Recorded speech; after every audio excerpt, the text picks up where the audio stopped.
We have Micaela Hellstro. She's a managing director at Mix Research.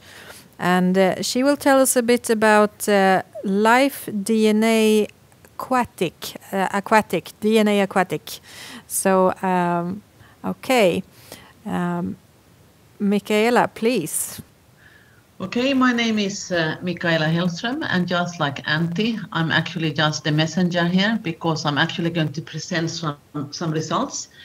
We have got in this project called Life-DNAquatic that is actually administered through Aquabiota. And we are 7 different research institutions or companies that are working together, and we are 11 members in this team. And actually everybody has their own very specific knowledge, whether it comes from GIS or modeling to these nitty-gritties of molecular biology. So it's actually a very huge team effort that we have been able to do this. So here are the different work packages we have. I put them in a bit of a different ordering because it's just in the order that we have done our research. So we have actually worked both on through the entire pipeline when it comes to eDNA, that comes with planning before you go out to the field to what you're going to do with the data. And we have done some specific reports that actually are based on the first different points here. So the first report is already handed in to the Swedish EPA. And this is guidelines for field collections, filter types, and eDNA preservatives. And it's both based on our own experiences and also on a big project that now is like ongoing within the DNA-Aquanet, where everybody's sharing information. And then the second one is DNA extraction that we also are handing in now. And then we had then been looking at preservatives and what kind of preservatives should we use and how do they behave over time. So within the team, we have actually worked a lot with different preservatives. Here in the shadows, some of us are actually working on a whole range. We actually selected first 3 and then went down to 2 in this study. And then we looked what happens if we extract them after 2 weeks, after 3 months, and after 6 months. And we looked then at 2 marine sites, 2 river sites, 2 wetland sites, and 2 lake sites. And here we also have our, in the left down corner, you can actually see our follower, Henrik Appelgren, who actually has been checking how we are doing and even joined us in the field. And what we could see is that on a large scale, there was hardly no difference. Here we also have 2 different markers, so that's why I have the red boxes. But what we could see is that if we go into a smaller scale and we have like more rare taxa, we could actually see that ethanol was performing better than Longmire, and that's especially true when you come to marine areas and when you have like these really salty environments. So after that, we actually decided in this project to continue with the preservatives we thought were the best. And then we also have like done a little bit of spin-outs because Aquabiota did the work for Nyköping-Årnas Vattenvårdsförbund 2 years ago. And there we actually collected 18 times 2 samples, and these replicates were put in ethanol. And replicate A was extracted within 2 weeks. So what we did now is that within this project, we extracted the other ones after 470 days. They had been stored in the fridge, and the results were actually identical when we looked at the metabarcoding results. Then we also had another project that actually came in because of an accident, because we were supposed to send some DNA samples that were stored in TE to our team members in Belgium. But as you know, there are a lot of problems with the mail nowadays. So these samples got really delayed. So they were more than 2 weeks in the mail. And now we had a golden opportunity to compare the integrity of the delayed samples with backup DNA samples we have. So the measurements are ongoing. And then here is also a bit of a spin-off. I will just move this one because it's actually the County Administrative Board of Blekinge was working together with Aquabiota to compare test fishing with nets, marine nets, and eDNA. So at each of the 16 stations, there are 3 fishing nets and this 1 eDNA sample. And just before the nets were put down, we took a sample. And and some of these samples were also like overlapping with the other research that we did within the Life-DNAquatic project. But here we could see that we are definitely catching more species. And then we now have a pretty big project, and now when we know more what we are doing, we also know more what kind of methods we want to use.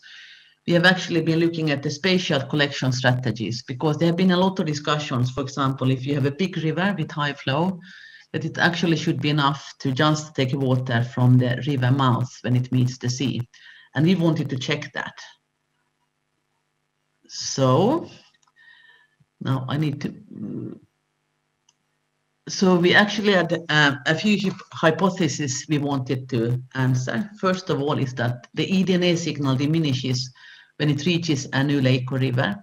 Then we wanted to know how far does the signal reach when a species is not present, and also how many technical replicate samples are needed to cover species presence at each locality.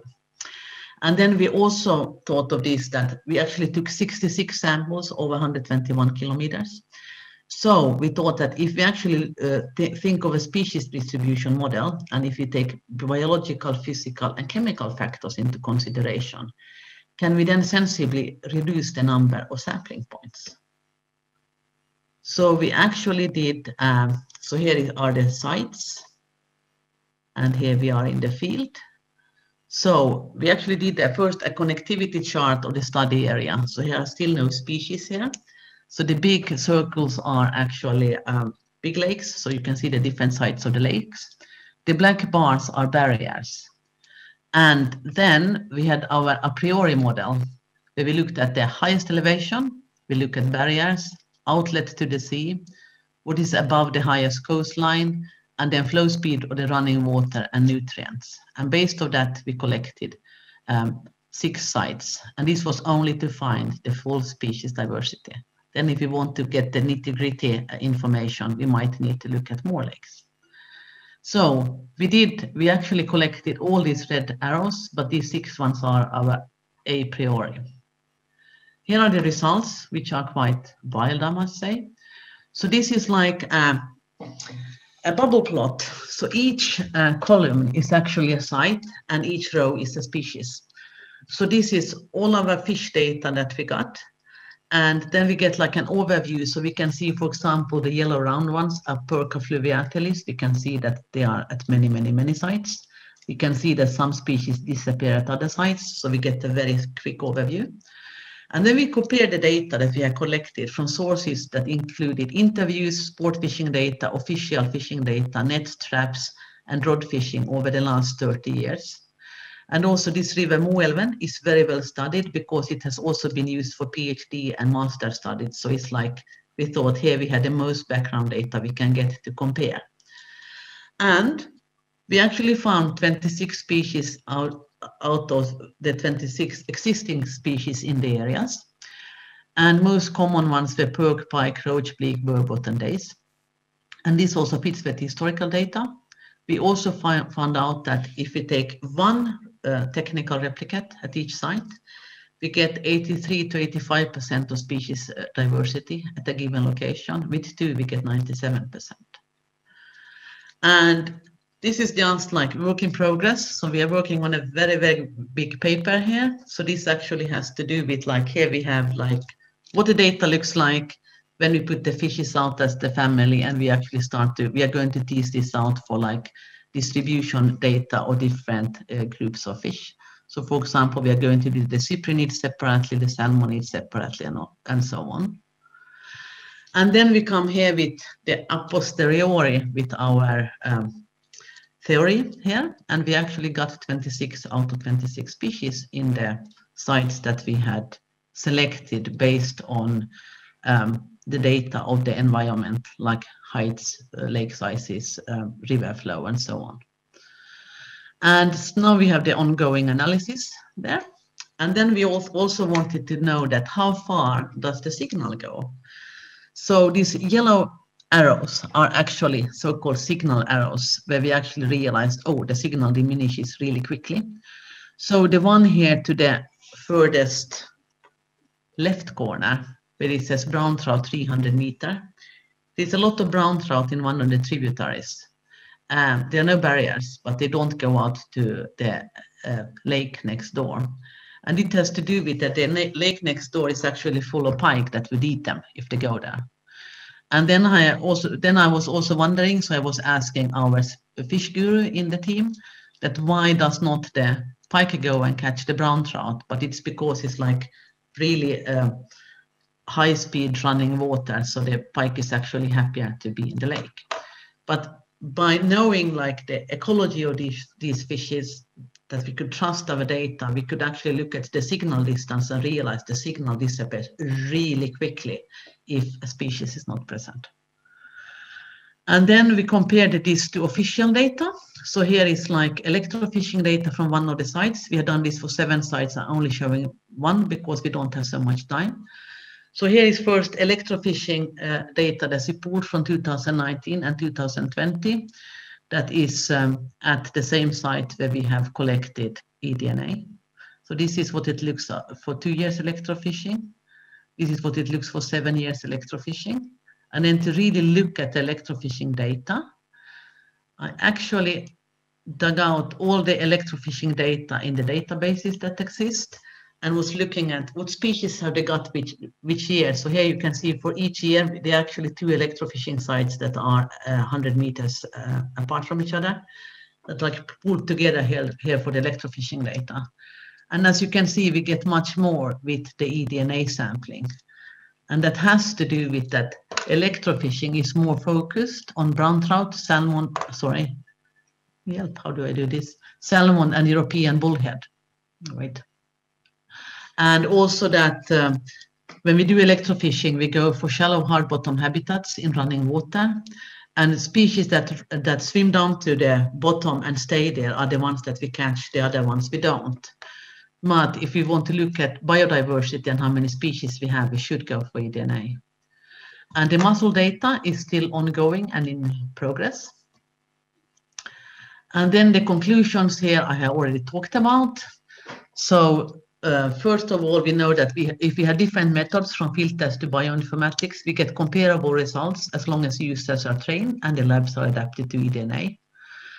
And then with the sample storage, if we want to like go very long out in the field and we need to we can't access freezers and so on, you can actually, for example, use ethanol. Even if it takes 2 or 3 weeks to get them to the lab and you then put them in the fridge, they are fine for at least more than a year. And then when you're planning the data, and this also comes in our report number 1, it's like when you're planning how to go out and do this work, you really need to know your environment, because it's like I said to a colleague, it's like the same thing when we do any kind of inventories, you need to have like background data and you also need to know how to deal with the data. So the eDNA does not analyze or choose the sites by itself. And so now we are going to continue, and also that we know that the signal of eDNA disappears very quickly if a species is not present, which is actually very valid when it comes to bigger inventories. And then we have the next work package 5. We look at seasonal variation in one marine, one river, one wetland, and one lake site. And we take the samples once a month, and then we want to see that for these different habitats, which season is the best to collect, or what kind of differences do we see over the year. And then we are doing a cost-benefit analysis, where we are looking at the money, time, and the information gained at what is worth traditional methods or eDNA. I'm breaking in here. We have you have a couple of minutes. Oh, okay. Sorry. Thank you. Yeah. Right on time. Yes. Yeah. Thank you, Micaela.